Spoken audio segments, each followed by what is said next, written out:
for my stomach fits in the palm of your hand. Now my blood runs slow. Do you feel the same? Like this world's forlorn.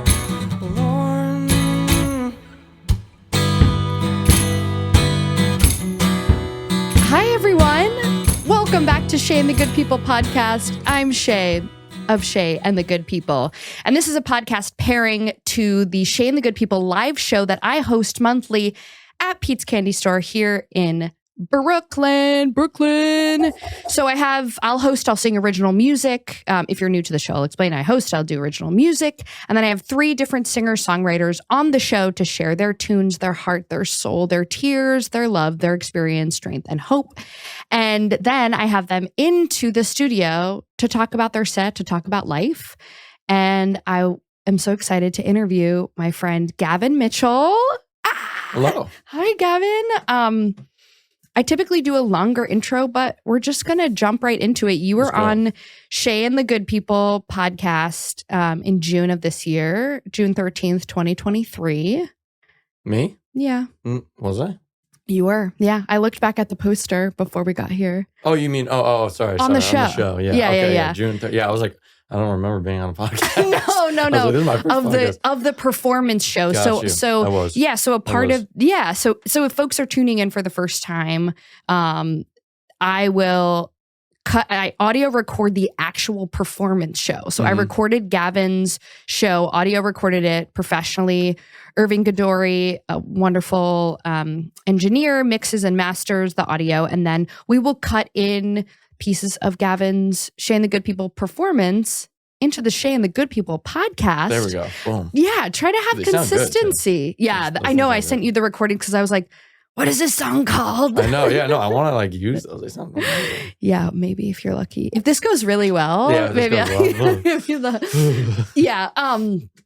but I'm so happy that you're here. Yeah, yes, you performed on the show in the summer. Mm-hmm. We met last year at an open mic at Star Bar. Yeah, it was like 12 a.m. or something. Oh yeah, it was pretty miserable. Late. Yeah. Like 40 people there, just sitting person. But that's how it goes. Yeah, that's how it goes in New York. And you were fairly new to. You had just moved Literally, in. Maybe? I moved that day. Oh shit! Yeah, that was the first day I had gotten to Brooklyn. I had moved, and I was like, "Oh, let me go do an open mic." So you were my first. You were pretty much my first celebrity, friend, Brooklyn celebrity star. Yeah. And there was one other person I met there, and then she like followed me home. Really weird. Yeah. So, but I don't count her. She wasn't a friend. No, not the first friend. Weird. Yeah. I didn't follow you home, but I was like, oh, here's like a kind, young, attractive man with long hair. Right, I trust your music instantly for some reason, but that's my trauma. Maybe it's the trauma. Actually, yeah. Looking like the 4th member of Haim, just out here on the mic. But yeah, we were chatting a little bit. I think I went up and sang a couple songs at the open mic, and then I was like, I need to go home. I didn't even. I don't even think I stayed for your set. No, you didn't. It's fine. I've been waiting for this podcast. I'm pissed at you for that. Hell yeah! You know what? I have enough recovery at this point. Yeah. I can handle someone coming to me with a difficult conversation. But we followed each other, and I just listened to your stuff, and then you had me play a show at Ivy House Studio. Oh, yeah, I forgot about that. Yeah, in Bushwick on the Super Bowl. Oh yeah, that was on the Super Bowl. Honestly, I'm impressed that like anyone came to that. You know what I mean? I know. Well, also that we're in Bushwick, like no one in Bushwick watches football. Yeah, but it was like me, you, the other performers, and Jasmine, then the other performers' boyfriends. Yeah, it was my boyfriend at the time, Jasmine's boyfriend, Livy's boyfriend, and then just like what might as well be my boyfriend, best friend. Yeah, exactly, totally. Yeah. But it was a great show, and my boyfriend at the time was actually watching the Super Bowl on his phone in the car. Hey, it worked. You just need your ears for the music. And and I was like, oh, this is over. Yeah. Your boyfriend at the time? Yeah. Oh, we're not together anymore. Yeah. I said, you know what? You don't care enough about me. Yeah. No, that wasn't the reason. Darker reasons, but we won't go into it. No, Fair he's a enough. nice person and I have nothing bad to say about him. This is about you. Oh, that's about me. I want to talk about you. Okay. So you are freshly new in New York. I mean, you've been here a year, maybe. I've been right? here a year, so I feel I'm new, but like I feel like I've chunked into like slightly irregular. Like I was just talking to my roommate about this, where like now I kind of know, like I walk around Bushwick, I'm like, yo. Like, I kind of know people. Gigs are coming more easily. But yeah, I mean, 1 year in is definitely, it still feels very fresh. So. Yeah. You've kind of got your bearings a little bit. And before you moved here, because you came from upstate? Mm-hmm. Okay. Yeah, Westchester, New York. You're from there? Yeah. Okay, cool. Putnam County, technically. But, Oh, hell yeah. Putnam County Spelling Bee. That's Great right. musical. That's right. I don't Shout know it, out. but I've heard about That's it my whole okay. life. Yeah. but did you go to did you go to school in New Paltz or something? No, I went to school. I did 2 years of college at Manhattan School of Music on the Upper West Side. Oh, okay. Yeah, because I also sing opera. So I studied opera there. Amazing. Yeah, but I did not get my degree. I did 2 years. And then a semester in, COVID hits. I was like, yeah, this sucks. You're just doing online. It's like, everything sounds awful. Just singing opera so loud in your Into your dorm. mic. Yeah. Through the microphone. And the Zoom's glitching with like a high E. Yeah, and I'm paying like $1 million to be there, and it's like I'm not even there. Yeah. So it wasn't worth it. So after 2 years, I left, then went home, and also like just everything like COVID and all kind of ruined my relationship momentarily with opera. Mhm. So I took a step back from it. I was like, I'm just gonna write songs and just do like guitar. So I did that for about a year.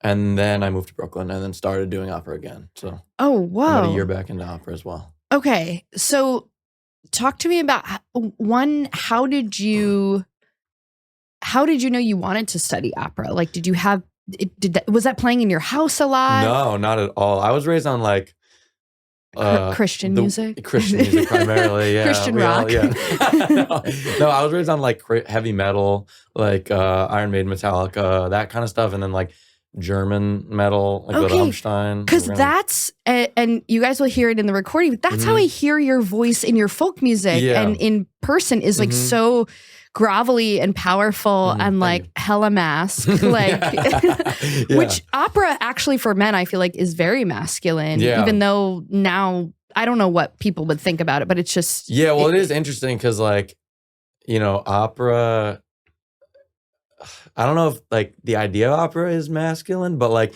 within operas, most operas and famous operas were written a while ago. So like the guys are guys. Yeah. You know what I mean? Yeah. It's very gendered. Yeah, gendered. So how did you know that you wanted to do opera? like study that or like just in your bones be like, I want to learn more. I want to be great at this. Yeah. I mean, honestly, it was more of like at the time, I was in high school. In middle school, started doing musicals, and then started taking like regular voice lessons, just contemporary voice lessons. And then when I got to high school, I stopped taking lessons with that teacher. I asked for a list of teachers from my teacher in high school, and then I just called up a random one.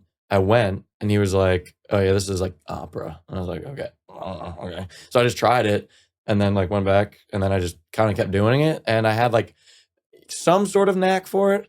And so I kind of just kept doing it and I ended up really enjoying it. It feels very like powerful and like I find the type of mute. No, you're good. Moving my chair. We can cut that. Okay. Yeah, we gotta get really. comfy. I'm like, I need to look at you. Like I'm like opera. Tell me. Yeah. Okay. So feeling super powerful. Yeah, it's a very powerful thing to do. And like I also just, I enjoy doing musicals, but I don't love like as a career, I don't love musicals as much, and that style of music just isn't my thing as much. And I really, really enjoy classical music. You're like, there's not enough notes I can sing in this musical. I need opera. Yeah, come on. And like microphones overrated. Yeah. So so I just kind of kept doing it, and then I just primarily knew I wanted to do music. I was into composition a bit. I was into like mandolin and guitar and stuff. Yeah. And my mom really wanted me to get a degree. Sorry, Mom, still haven't done that. But so the most viable option, other than teaching, which I could not do, is was opera. It just seemed like the right thing. Like you can get a degree in it. I was doing it. Yeah. And I was decent at it. So yeah, that's kind of what happened. Okay, cool. Yeah. So then you went away from it, and then what does it mean that you're kind of back in it now, like auditioning or taking lessons? Well, yeah. So I started taking lessons again about a year ago. And then honestly, like when I was doing it in high school and stuff, I really did enjoy it. I don't think I had as much of a passion for it. But over the course of over time, my passion just for music in general has definitely gotten way more intense. Yeah. And when I got back into it, it just like it felt really good. I felt so much more passion for it than I ever had. And also just for singing and the voice, like exploring it to that degree is just so interesting to me now. So yeah, I've been taking lessons, and now to help out my mom's mental health, I am gonna re-audition to schools this year. So I'm gonna try to finish the degree somewhere. She's like, Gavin, I can't take it. know, you don't have a degree. What did you think she's gonna say when you hand her a piece of paper? Well, you know what I mean? Exactly. No, but I get it. It's like my mom's a physical therapist, and like that's something that you can't do without a degree, obviously, right? Sure. So it's just a very different world. And I just don't think people that like, I don't know, she cares about me. She just wants me to have the degree. And I get it, because also like you can have a degree in anything undergrad, and then you can just get a master's in something else. So if I was like, I want to be a brain surgeon, I could just like go to get a master's. I don't know. I hated school. So actually I enjoy school, to be honest, but it was like, it came to a point where I was spending all this money, and the problem with like conservatory setting, especially in classical music, is it just so like, it can get really nasty between teachers, and then give me the tea, honey. It's Fill weird, me dude. in. What's the goss? Like what the hot opera goss. It's the worst. I just hate it. But what happens is like the teachers all like weirdly hate each other, or jealous of each other, or like not all of them, but a lot of them are really like catty, you know. Hell and yeah. then the students, I think, just feed off that, and then you're just walking around, and everyone's like hates each other, fully and, like, dysregulated. Yeah. Why hasn't Bravo jumped on that? Like for Bravo for like reality TV show. It would be the best. Like literally, if you had a singer show, I was talking to somebody about this. If you had a singer show where it's like everyone's just taking lessons and like interacting with each other, it would be the best show, because it would be the best reality TV opera show. Singers all living in one house. Yeah, it would be in the conservatory. Awful. I did a program this summer that was literally like that kind of. God, that is so terrifying. No, it was actually a really awesome program. Shout out Classic Lyric Arts. Actually, amazing program. If you like Sponsored. singing, I'm just kidding. Seriously go. It's amazing. But there was like a little bit of that going on in certain corners, and it was just like funny to watch. I feel like if there can be a reality TV show about people working on a boat below deck, which I love. Yeah. Like there could be. I know, there could be an opera one. Yeah, right? There could definitely be an or like opera musical one. theater one would probably be a little more relatable, maybe to like mainstream people. You know? Yeah, but opera Similar is like vibe. The drama. Yeah, the drama. We is already very know is dramatic. there. Yeah. I mean, there's literally like, I feel like that move, like, yes, it is. It's the move. Sorry, I didn't warm up today. No, but no, it's I okay, can no. sing. You No, guys, I I believe it. can sing. believe Come it. to the show. Yeah, right in the mask here. Yeah. Mm-hmm. Okay, right. yeah. People are like taking their headphones off. That's it. Wow, that is what an interesting story. Yeah, I don't know. It's weird, but now it's interesting doing both, like, you know, the opera stuff and the singer-songwriter stuff, because from what most people tell me, there will be a time where I'm going to have to pick probably, you know, like, because the careers are both very intensive. I think it's really hard to have a career in both. And I honestly, at this point, I'm like very invested in both. It's really hard for me to like say, you know, I mean, overall, I guess the songwriting thing, maybe I still feel a little bit more of a drive for, but I don't know. I really love both. So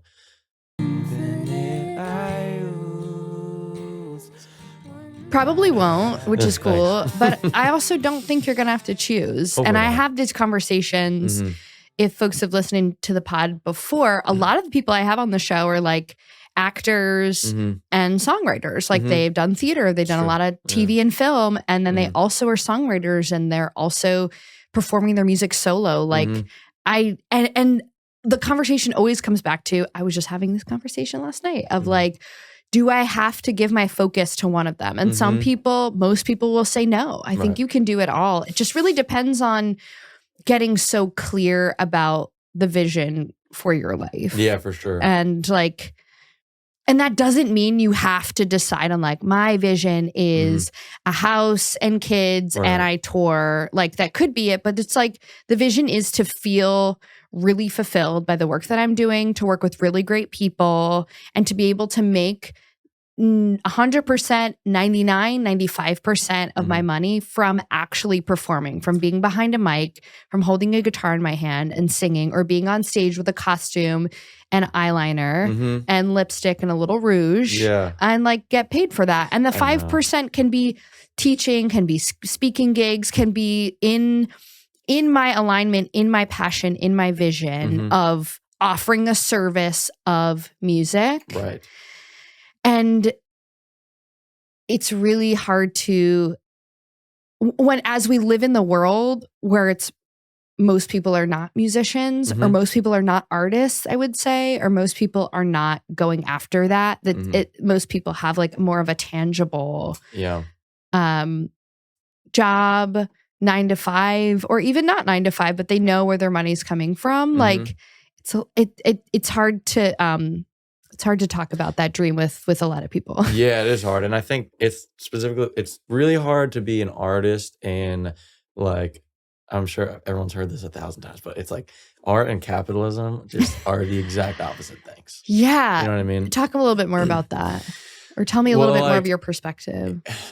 I find like being creative isn't based on like an algorithm. You know, and I think you can find things within yourself that you can always go back to maybe find that spark, but there's always something different. And the problem with the way that we make money, I think this is very applicable to the songwriter thing in particular, more than opera maybe. But it's just not always the same. And like social media, you know, there's a way that you kind of want to do it. I mean, obviously everyone has their own thing, but you know, you have to stay like very consistent in a similar way every day. And like, just, it seems like the steps that people take to make money with art don't go with the same mindset to me as making the art itself. Yeah. It's like two separate it's really two separate jobs. And it has been in the past, like people have said. And now it's all up to the artist because it's just so overpopulated. The art is so overpopulated. Yeah. It's like, you have to get to an even further point now before you have someone helping you with social media. Because like, God, I don't make any money. You know, like I make such little money most of the time when I'm performing. So like to put money into the art into another person is just like impossible right now, you know? So you do have to be both the marketing and your agent. And it's like, to me, it just feels like those things can hinder the creative process, because the creative process, honestly, for me is a bit like trying to lose my mind a little, you know? Like it's like very... like I try to do things very differently and just like really get out there and just like out of the box thinking. Yeah. And then, you know, I finally say I get a take of something that feels like I achieved something. Now my mindset is like barely even English anymore, you know? Yeah. And then like I have to go and like, oh, how do I like break this into sections and like, oh, like 10-second beats and 20-second bits and then like post this day and that. And it's like, ugh, you know? Yeah. So. It's Definitely, there's definitely like a flow chart, or like feels like Charlotte's Web a little bit of like how to be noticed. And I don't know if that's just like being an artist in general, if it's that's us making the decision to live here. Right. To live in Brooklyn. Yeah, Brooklyn is crazy. Like New York is it's crazy. I just was in Europe for like 8 weeks and it was, I mean, incredible. Wait, you were where in 8? I was in Europe, so I was in Germany for like a weekend, Berlin. Oh yeah, I saw you. Were you doing some like songwriting retreat? No, I was actually doing an opera thing. But that's the opera thing you talked about. Yeah, cool. It was in Italy, so I did. It was Italy. It was amazing. It was super cool. But the lifestyle there is just very different. I mean, everything closes at 2 for a nap. Like New York is not like that. Yeah, nap. What the hell are you talking about? Maybe you can close your eyes on the subway. Yeah, exactly. Like I feel guilty when I nap. You know, I can't do that. Totally. So it's very different lifestyle over there. I forget where I was going with that. But. Just being like your mind going insane, living in Brooklyn or in New York City, and like having to really piece out everything, and I feel like I'm never doing enough. Oh my God, yeah, that's the bane of my existence. But I don't know if that's personality or if that's like the thing that we've chosen to do and the thing we've chosen to be. And like, I associate a lot of safety to money and finances, and I'm trying to pull away from that and be a little bit more practical and like, more spreadsheet girl about it. Yeah, that's also the thing, right? Is like, like my main goal, I think, in my life, like when I wake up through my day and then go to bed, is literally like, how can I orient my brain to being an artist? That's like my main primary goal. So like, and maybe this is dumb, but for me, it translates to doing just things differently every day, whether it's like take a different way home or like just draw things that don't make any sense or write things that don't make any sense or like I'm so different. I cut my vegetables differently. But like, you know what I mean? Like there's like really random things. And then it's like, oh, but now I need to save money. And it's the same thing with the separate ways of thinking. It's just like, it does not compute, you know? Like I don't spend as much time thinking about things that way. And other than like pretty much baseline, it's just like, don't spend money. That's like the most I can do. With spreadsheets, don't spend money. That's impossible. I know. That's just, like, not a very good mantra for New York. I just like Trader Joe's, eat like, I cook like all my meals, or I like try to not really eat. And then I go to sushi job and I just like eat so much. Oh sushi, yeah, totally. You know? I mean, not to brag, but I'm going to catering after this. Yeah. Working 2 to 11. Woo. Yeah. 2 to 11. 4 shifts this week, but we're back. It's the fall. That's right. Gotta I know, go in. same. I was literally just like traveling in Europe and like I had a Europe romance and like that. And then I got back and I was like, okay, Momo Sushi Shack. But like, but that's what you need as an artist too. You need to fucking go to Europe and spend all your money and like have sex with a hot person in your program that like you'll probably never see again, or you'll try to do a long distance thing for a couple months and then it's not going to work out. Literally. Honey, I've lived it all. You've lived it all. You're a true artist. You get it. Oh my gosh. Yep. I mean, I have almost all of my songs that I've written in the past year have been like my addiction to long distance relationships. Yeah. No, I mean, it makes sense. And I agree. Like, you got to do the weird, crazy stuff. And like, you know, I think like an artists, like we want to live the like superhero, like traveler, adventurer life, you know, and you got to find time to do that. Because if you're just like, that's the thing about living in New York is like, where do you put your time and money and stuff? Because it's such a fine balance because you need like even daily something that's like not mundane. Oh, you know? yeah. Oh, and I feel like I need something. I'm very neurotic Aries Jewish woman about my apartment. Yeah. And I live with 2 people. One of them is my sister. So that's a little bit easier to be like, there cannot be dishes in the sink ever. There cannot.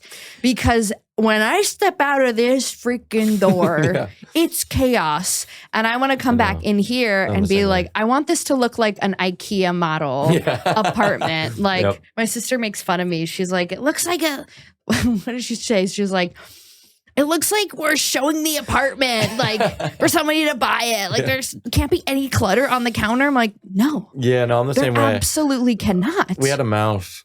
I know. I just outed me and my roommates. Sorry, guys. But we had a mouse. Oh, but we've been all good. But welcome to New York, baby. I know. You gotta have that. I've had rats in the apartment through the window. Ugh. It was, we won't even get to that. But you know what?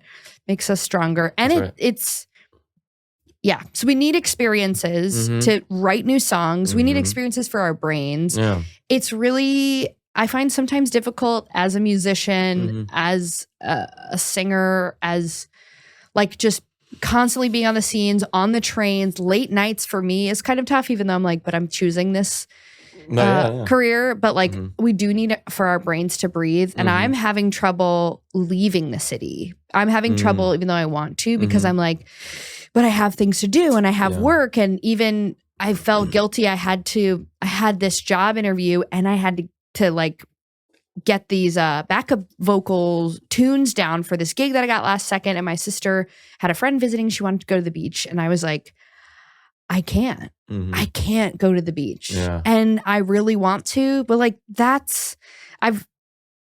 I'm glad I didn't because I got shit that I need to get done, but I didn't go to the beach this whole summer. Right. It's hard to step away from it when you feel like you're in the momentum of Yeah. it, but you do need those little things every day that can ground you. Like, do you have a morning practice or an evening practice, like a spiritual practice? Actually, yeah, I do. Well, I would love to say I do it every morning, and I'm like a king about it, but I'm not.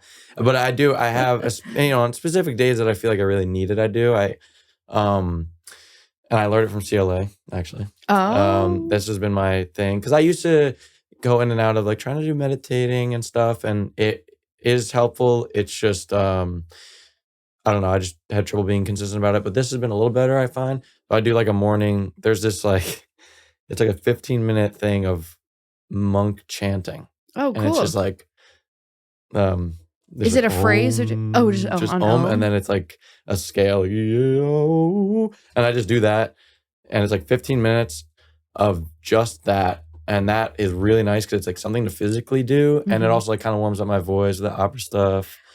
Two birds with one Two stone, birds with honey. one stone, and then I do like breathing stuff, Like spiritually centered and ready to belt. That's right. Yeah, and then, two things, and then you're like, perfect harmony. I don't have any anxiety. right, totally. I wish, but Ready to go. You brush your hair, 100 strokes, and then you head out for the day. That's right. And then a breathing technique. Yeah, then I do like, have you ever heard of Wim Hof? Oh yeah. Yeah, so it's just like breath hold stuff. So you do like 30, I think I forget what it's called, but it's like intense full breaths, and then you'll do as long as you can hold your breath with like you exhale it all your air and then hold your breath. And I'll do that for like 3 or 4 rounds. And it's also like in the classical world, like they say breathing or singing is breathing. Yeah. So it's like it really, I think it does help, honestly, like really expand your lung capacity and stuff. So same thing, but it's also very meditative. It's so meditative. And then if I have time or whatever, I'll try to do like stream of consciousness writing. But again, this is like I'll do, one of those or 2 of them or all 3 of them, depending on the day, or none of them. It just kind of depends. Yeah, totally. Well, I think that's a part of not just being an artist, but being a human is like knowing what works for you, and not everybody like needs to do the same thing every morning. I know. Take what works, like take what you like and leave the rest of like, for me, I have to have the 20-minute meditation in the morning. Yeah. Like I struggle with doing some of the stuff at night because I'm like, I just want to drink some tea and go straight into bed. Like, because I need to like get off my phone. Yeah. Well, it is. I think it's equally like, I don't know. I just find, the consistency thing is really helpful, but like, you can just keep picking up, like, I'm going to do this every day. And it's like, oh, that's one thing. But then you just like keep adding it on. Yeah. And if you can find like, there's a couple things that really like every day are really helpful for you, great. But it's hard because, you go on social media or whatever. And it's like, I wake up at 2:30 a.m. and then, like I work out for 3 hours. Yeah. And it's like, that. They made that video like a month ago and now they don't do that yeah, anymore. Right. And even if they do, it's like, that is a certain subset of person that maybe, or at least just right now, I'm not that person. That's okay. Totally. But yeah, I don't know. Yeah, I think again, like with everything, it's a little bit hard with, I feel like, Instagram and TikTok because the videos get in our brains so specifically that we feel like they've just figured out how to kind of make our desires robotic. Yeah. And I don't think that, and I think a stronger connection to self with some of these practices, with spending time alone, with getting out of the routine, like will be, or I can only speak for myself. I am able to decide, does this work for me? Does this not work for me? For sure. And quieting that voice that's like, you should be, Tony Robbins says, don't shit all over yourself. Yeah. Oh my God, I know. And that's really hard. By the way, if you're not going to therapy, like everybody needs to go to therapy. Can you tell? Can you tell she's in therapy? Yeah. And in program and wow. No, it's so important. It's so like, I have changed so much. And I find what's so interesting, like with the opera stuff and exploring my voice, is it's always parallel with therapy stuff. Like, and it's how so? Like, for example, one thing I struggle with is like I am over like controlling about things in general in my life. I always want to be the one to drive. I always, need to wake up and do this and then do that and do that, and I'm very controlling. And I have and I think it's probably a defense mechanism. And I have a physical defense mechanism in my throat that always activates. That's throat chakra. Yeah, like it literally is just like my muscles tense up and doesn't allow my voice to really come out. And I like had just a really big moment with it kind of recently of just realizing how subconscious and unaware I am of it and how intense it is that it just closes when there's a part of my voice I'm entering that feels dangerous. And it's just the same thing with my life. Like not to be too like, but it's so true. Like when there's any perceived threat, there's just like something that will close, or like, whether it's like shitting on myself for whatever reason, because part of me needed that to grow, and maybe I don't quite need that intense of a voice anymore telling me like, go, but, and it's the same thing with singing. Like maybe I needed a bit of that to get me going, a bit of manipulation with these muscles that maybe aren't the exact right muscles, but they got me somewhere. And now I don't need them anymore, and I can let go of them, but it's like, it is way easier to pick up stuff than it is to let go of stuff,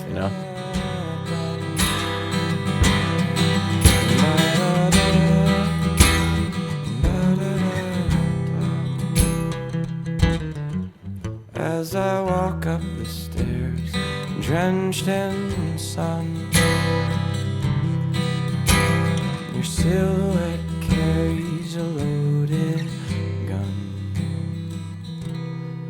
My chest is a wave, my spine meets my heart. Wish I would turn back at the start. Back at the start. Back at the start. Back at the start. When I used to hang my veins on the skeletons in your cabinets, and my blood turned green, 'cause the oxygen was for you to breathe, and I drown all over again and again.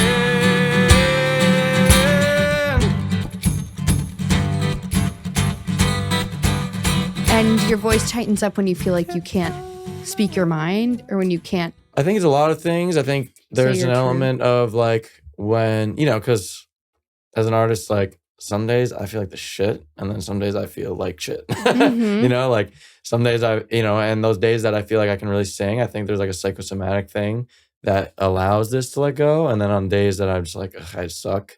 Yeah. There's, and there's that. And then there's also just like literal, like the physical points in my range that tend to be difficult, the notes to sing that tend to be awkward. And yeah, but it's like everything. I think everything affects it, Yeah. And you'd said those two pillars of like, I'm working on or struggling with control, and I'm able to sing when I let go. Yeah. And it's subconscious. Yeah.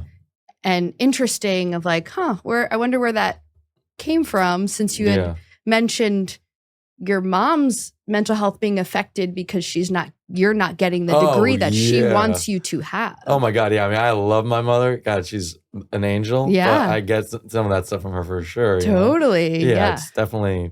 Or it sounds like it. I shouldn't say totally. No, it is. You're right. It all comes from our parents, right? All the subconscious stuff that we learn about, because our parents teach us and tell us sometimes what we should feel about our self-esteem. Yeah. And they're our first relationships. So it's 100%, like literally everything is your baseline is based on what your relationship with your parents are. Yeah. That's what I think. I mean, it makes sense. And I've heard that like from multiple sources. But yeah, totally. It just makes sense. Like if you think you're developing as a brain, and then like, one of your parents isn't paying attention to you. And then like some of your first thoughts are like, well, like what's wrong with me?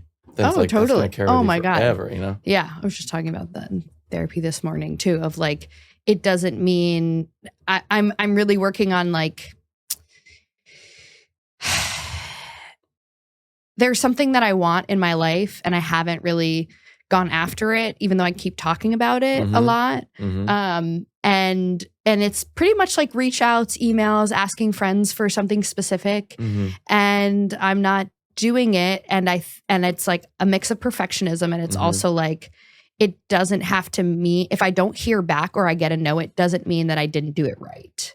Right. Yeah, for sure. Yeah, like ignoring it is easier because it doesn't mean you failed. It means you haven't done it yet. Yeah. Right. And like, but it's also that like other layer where it's like, I didn't do it right. And if I didn't do it right, that means I'm wrong. And if I'm wrong, then I'm not lovable. Right. Yeah. And if I'm not absolutely. lovable, then I'm alone and I will be and never be able to get out of the cave, like for sure. the mental cave. And those little things too, like reaching out, sending emails. I feel like that stuff is really the harder things because, like, you know, like the big things like going to Europe for a couple months, whatever. It's like, yeah, it's playing hard. a show. Or playing a show. Yeah. It's like those things are hard, but I feel like the big plunges in a sense are almost a little easier. You feel real heroic doing it and stuff. And they feel really consequential, but like the little things feel less important. Yeah. And so it's much easier to like, but then they build up and it's like, you're not ever sending emails and like there's 1,000 emails that you could have sent, you know, or whatever.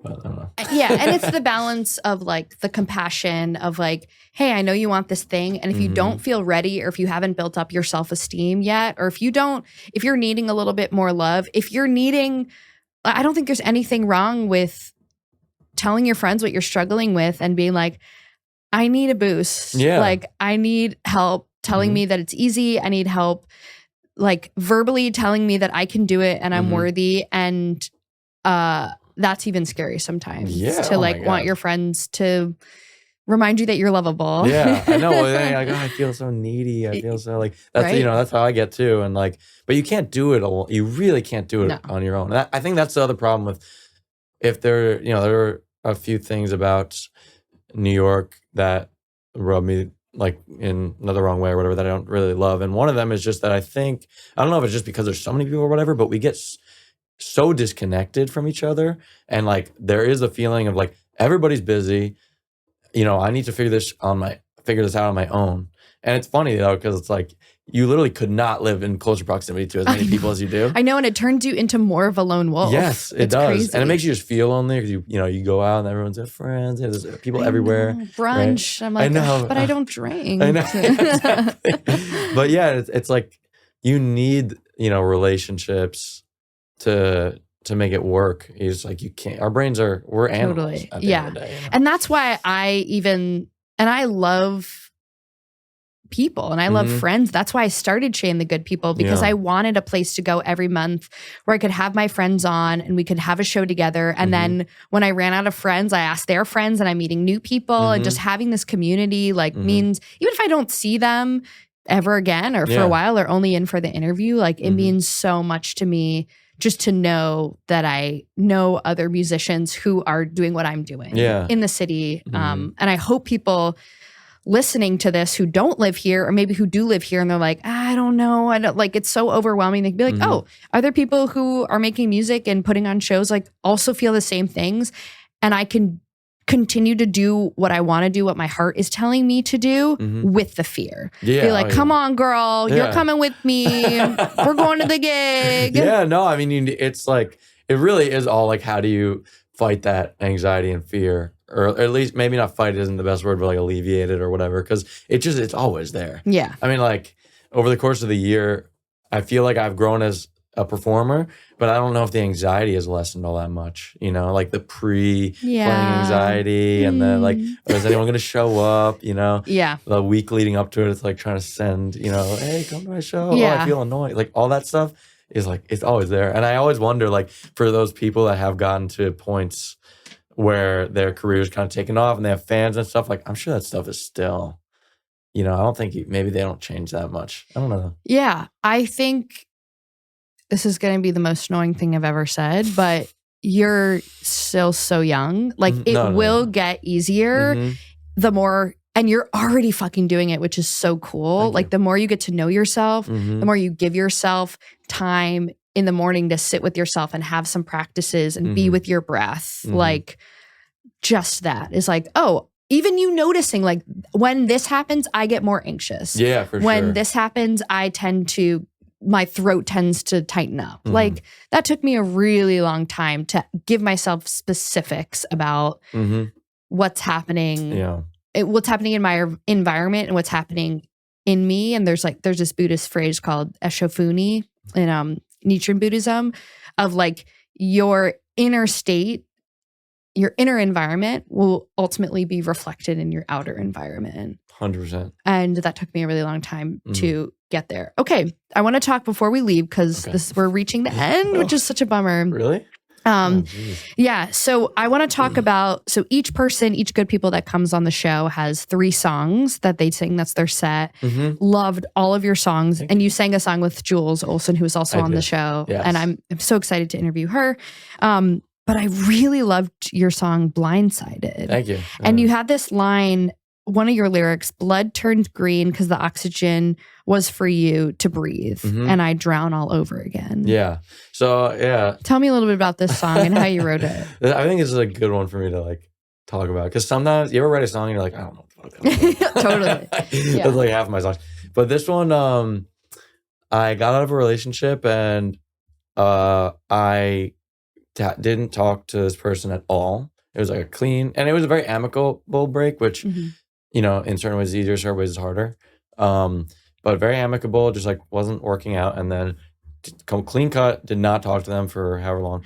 And then I like walked out of the place that we did meet, and she was standing there, and I was like, oh, and then she goes, oh my God. She goes, oh my God. And I was like, ah, and I just walked away. But so that obviously left that was like very jarring. So that's what the song is about. But so the, what was the lyric again? Blood turned green. Oh yeah. Yeah. I mean, it was a moment of like reflecting a bit on the relationship, and because the oxygen was for you to breathe. yeah. And I think I felt a little bit, always struggling in the relationship too. I think I was the one that was putting in the effort, and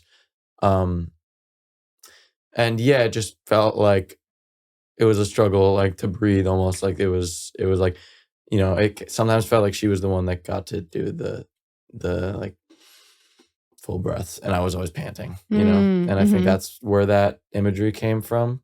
Cool. Yeah, that really struck me. I felt that a lot in relationships where I've made myself like really small because I just wanted to, it's a control thing of like, I just want to make them not leave. So I won't breathe and use my voice and use my throat chakra to talk and just be like, hey, I'm needing this. And that's something I'm really, really working on. Absolutely. Yeah. Yeah. It's hard in relationships. Oh my gosh. I don't know how to do it. But Still haven't done it successfully. Yeah. Who knows? Maybe this Europe girl will turn me up. We'll I'm just see. kidding. Maybe. No, probably not. But she's coming to visit actually. Oh my God. Cool. I know. That's awesome. No, that's amazing. Nice. I love that. Never know. But yeah, so it's, you know, and I think the green thing was like, I don't know why, but I just have like a picture of the Empire State Building. Yeah. It was like the oxidation thing, I think, was like where it just like came out of my brain that way, you know? Yeah. Your blood like without enough oxygen. Yeah, like turning green, like a metal would. But Yeah, that it really stood out to me, and I loved all your music, but that song, when I was re-listening to your set, I was like, oh, I want to know a little bit more. Thank you. About that. Yeah, that one was like, you know, Madison Cunningham. Oh yeah, huge fan. That was like one of my first. We've talked about her on the pod. Oh, I love her so much, man. Yeah, that whole group of like Madison Cunningham. I don't know if you know Chris Thiele. And like Punch Brothers. Corey, yeah, Punch Brothers. That's my favorite band. Oh yeah, so I'm a huge like, you know, alternative bluegrass kind of guy, and Chris Thiele is like my favorite musician. Yeah, he's amazing. But so like I take a lot of inspiration for sure from those guys, and that song felt like a little bit of a Madison Cunningham-y. Like I was listening to Hospital a lot, I think. Yeah, and she has those like do do do do do. Yeah, totally. Lines. Yeah, and I throw like she's so good. Fucking awesome. Yeah, I saw her in I guess Music of Hall of Williamsburg or something like 2021. Really? Yeah, like so that was like before, right before she really blew up, or maybe it was 2022. But yeah, it was full, but it wasn't like. Now I think she sells out. Oh yeah, for sure. Yeah. Well, she won like a Grammy or whatever, right? Yeah, she should come on Shay The Good People. Can you imagine? Pull up. She seems so nice too. That's the other thing. Like all those guys, like Chris Thiele too. You watch interviews, you're like, it's not even fair because you're like a genius. Yeah. And like the best fucking musician ever. and nice. And he has this really beautiful story about how he met his wife. Yes, Julep. Yeah. The song Julep. Oh, Yeah. so good. And just like on a rooftop party in Brooklyn. Yeah. So obviously every rooftop party that I go to, which is like maybe 1 or 2 a year, I'm like, You're like, this is my Chris Thiele moment. I'm like, that's funny. who knows? Yeah. A really talented genius musician could find me. That's right. Yeah, listen to that song if you haven't. Last question I want to ask you. Yes, definitely listen to that. Last question I want to ask you before we wrap up is, what are your thoughts on dating musicians and artists? Oh, that's an interesting thought. Like dating someone who does something like you. Creative, yeah. Yeah. I mean, I honestly think, obviously I think it's very nuanced and it depends on the person specifically first and foremost, but in general, I think there's pros and cons to it. I think, I think in a relationship you want some sense of yin and yang, and I think that the more that I put myself into the artist brain, sometimes the more emotional I can get, and I think a lot of artists, I can imagine. I mean, I've dated artists, and it can be a little difficult in that sense. There's a lot of feelings, but which I think is good. Like that's what we want. Yeah. Do you have a water moon or something?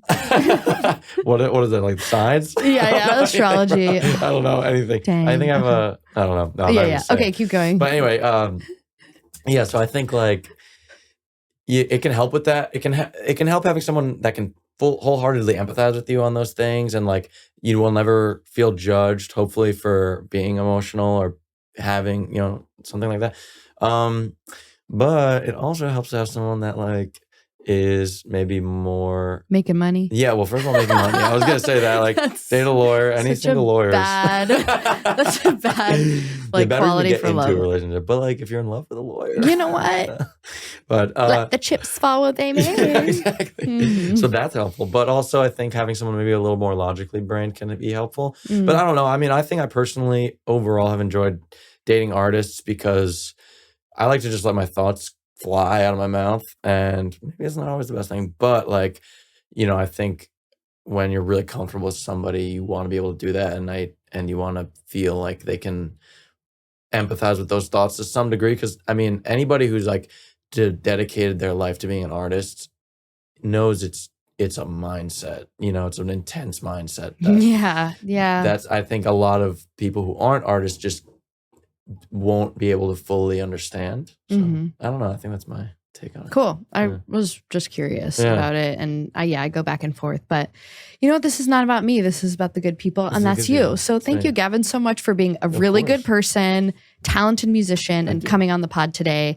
Please tell the people at home where they can find you and listen to your music. You can find me, Gavon Mitchell, Gavon Mitchell. O-N is important. O-N, yeah. Gavon, Yeah. as some people say. Not with Gavon. Yeah, Gavon. Not with think an it was I. better. Yeah, no. I's. If you know an I, Gavon, canceled. Kick him out. Yeah, kick him out. But yeah, Gavon Mitchell is my Instagram, and that's like my main place, and Spotify and stuff. So, yeah. Okay, great. Well, thanks, Gavon. Thank you guys so much for tuning in. We'll see you next time.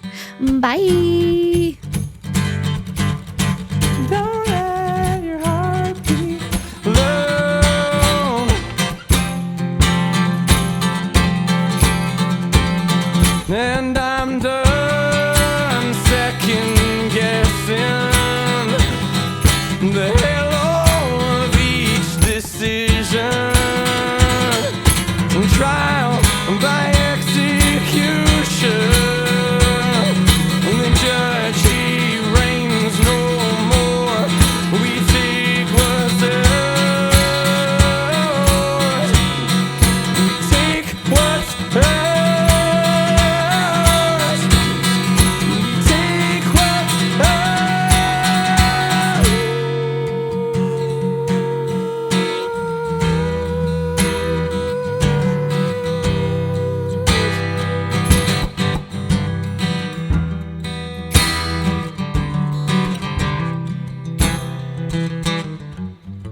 blindsided by the way I